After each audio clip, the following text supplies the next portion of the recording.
Continuing from the previous video, now that you have a WordPress site set up and ready to go, and you've logged into the backend using your admin credentials, it's now time to install our theme called Astra.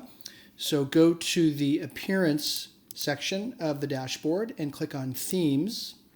And we're going to add a new theme. And we're going to search for Astra right there. You don't need to upload it. It should be in here. When you type in Astra, you should find it right away. So go ahead and install that. You can preview it if you wish. We're not going to really use very many features of this theme. What's great about this theme is it works well with Elementor and it kind of stays out of the way. So after you install it, activate it.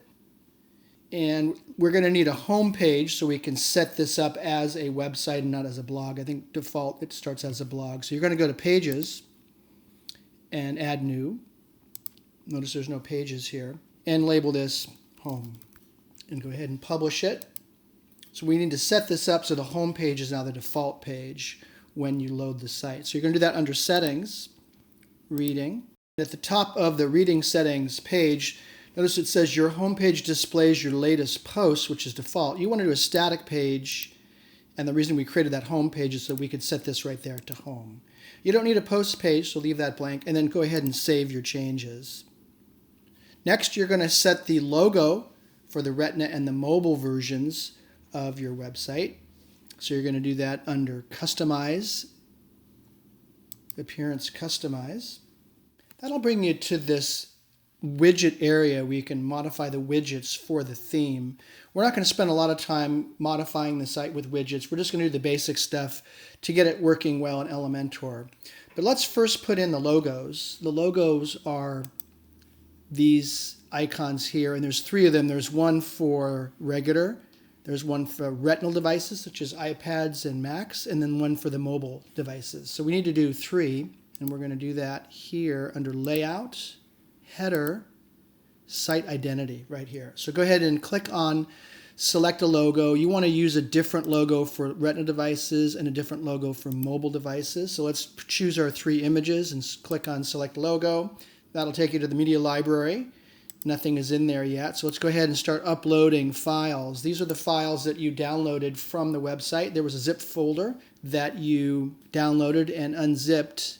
It's going to be this one here, Media Library Export Zip. Unzip that and you'll get this folder here, Media Library Export. If you open up that, you'll see all of your images. Let's go ahead and now move to icon view so you can kind of see the images better. You're going to want to use this view, this icon view, so you can see what it is you're importing. Now we can't see those logos, but I'm pretty sure that there's the logo regular. I'm not sure which one of these two. Just try different ones. Let's go ahead and open that up, and it should, yeah, there you go. It should look like that. Let's select that, and you can crop it if you want. Let's go ahead and skip the cropping. But you can see that that gives you a view of what you need. Let's go ahead and do the retina logo. And again, you're going to click on Upload Files, Select Files. These are all labeled pretty clearly. You want the Retina free logo there. I think there's two of them. You can try each one to see which one works better. And then let's choose that image. And then one more for the mobile logo, which is also pretty clearly labeled. Right here is the mobile, one of these here.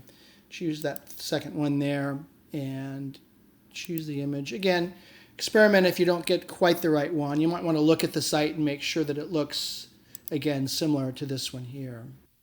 Back here on the WordPress dashboard, after you've set your logos and check them, be sure to publish your settings so you don't lose your work. And then once that's published and it's grayed out, exit the site identity, and let's go and fix the base typography here under the typography section. So we're going to go with the font family. We're going to do yesteryear here. And you want that to be about 16, 15 points font size. And then for the headings, you're going to go with work sans. So go ahead and start typing WORK and you'll find it. Work sans, and we're going to go with 18 points for that one. Let's see if we have a font size. I guess the headings doesn't give you a font size. So that should do it. So yesteryear for the font family and work sans for the headings font family. Go ahead and publish those. And now we're ready to set up our homepage settings, or page settings. So we're going to click out of the widget editor and we're going to go to Pages, All Pages. Click on the Edit for the home page. We need to set up our pages to work well with Elementor. So we want no sidebar over here where it says sidebar. Turn off the sidebar. You want to do under Content Layout, full width stretched. And you want to disable the title. You want to disable the featured image. And you want to do transparent header enabled. Here. Transparent header enabled. So double check, no sidebar, full width stretched, disable the title, disable the feature image, and set the transparent header to enabled. Once you have all those settings, go ahead and update that. That should give you results similar to the example that I prepared for you. Then we want to go into the base colors. So we'll do the color picker. That's back here under colors and background. And we'll do base colors. Let me go ahead and give you the colors to match the example. For the theme color, use this one, 48A, 9A6. Go ahead and copy that base color. And then for the link color, you're going to use the same one, 48A, 9A6. For the text color, you're going to use this color here, #414042.